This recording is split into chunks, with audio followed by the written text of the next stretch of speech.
All right, let's look at the hate list headlined by J.K. Dobbins, who he's got the Ravens. We know how good that run defense is here, Jay. And J.K. Dobbins, only 56% of the team running back rushes in the 2 games since Gus Edwards has come back from injury. Yeah, I think last week Dobbins, his stat line was a little bit just inflated by that final run to score the touchdown. Before that, he did nothing the week before really against Tennessee either. So I think that he's in this committee now against a tough run defense. They're 3-point dogs.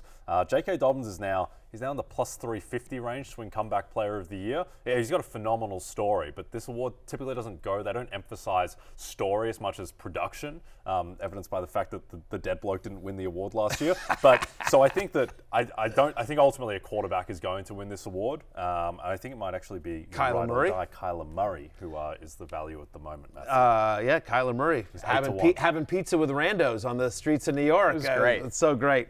It was when you're as famous as him, you probably love that. You're just like, I mean, I've stood outside the corner of Joe's many times eating pizza, and I imagine him being able to do that and not be mobbed is insane.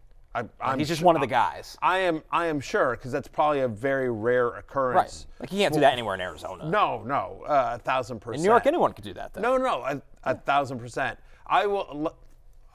You're gonna guys make fun of me, right? Please. I'm not saying I'm anywhere in the stratosphere of Kyler Murray, but there's a certain group of people who know who I am, right? And so, but there will be times where I'm at a party or something like that, and it's usually the wife of somebody that'll be like, "Oh, I'm sorry," I'll talk to somebody and whatever, and then the husband knows who I am or whatever, and they'll be like, "Oh, I'm so sorry, I didn't know who you are," and I'll be like, "No, I'm appreciative of that." Like, you know what I mean? Like, if Yes. it's like, I'm happy to do it because it's the gig and everything like that, but if I can go to like a party or I'm at a bar or something like that and I have a conversation that isn't about their fantasy team or their fantasy or who to start, who to sit, bet that they like whatever, like if I can have I enjoy those. Right. I enjoy those. So I can imagine, that's me, right? So imagine somebody who's like, a billion times more famous. Yes. So the lesson is, if you see Matthew Berry, don't go up to him and ask him about whether to start Gus Edwards or whatever. Go up and ask him about Sonic, the video game. And yes, he loves that conversation. Knuckles. Yeah, Knuckles. Definitely a cool moment. Kyler Murray offered that guy tickets on Instagram, by the way. I saw that, yeah. This guy's not an American football fan. Yeah, he had no idea who really it was. Cool. So, really cool. That was pretty cool. But to your point about back to J.K. Dobbins very quickly, I think part of the other concern with Dobbins, he's just not being involved in the passing game, right? There's been only 4 running backs. I'm sorry, I take it back. There's been only 5 running backs this year that have scored even 15 fantasy points against the Ravens, and 4 of them had at least 30 receiving yards. The problem is Dobbins has 1 game this year with over 30 receiving yards. He's just not involved in the passing game at all. So for Dobbins, you're basically hoping he falls into the end zone. He's getting half the work in a tough matchup. I have him again.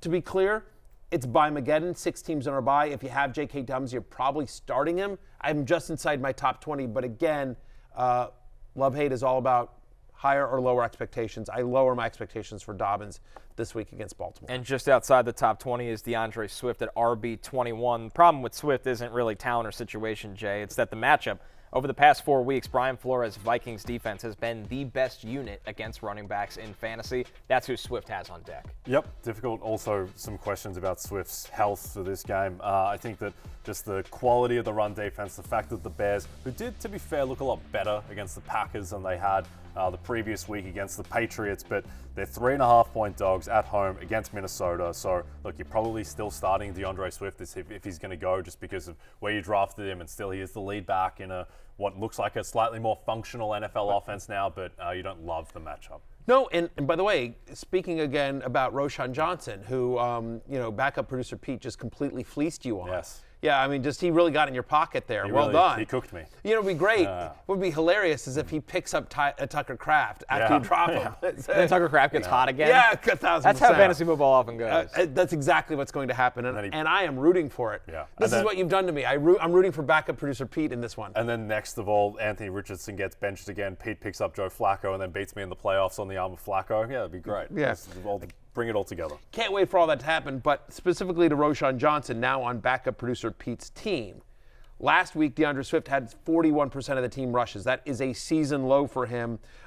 Played only 54% of snaps. That is his lowest rate since week 3. So again, Roschon Johnson getting the goal line work and eating into Swift's workload, which just isn't as significant. So, yeah, against Minnesota, outside the top 20. Very quickly as well, also not crazy about Nick Chubb, guys, in this Thursday night game against Pittsburgh. Since week 6, only one running back has rushed for more than 65 yards against Pittsburgh. And he doesn't look like Nick Chubb to me.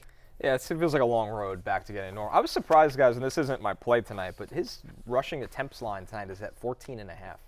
It felt a little high for a team that's expected to be chasing some points. We'll see.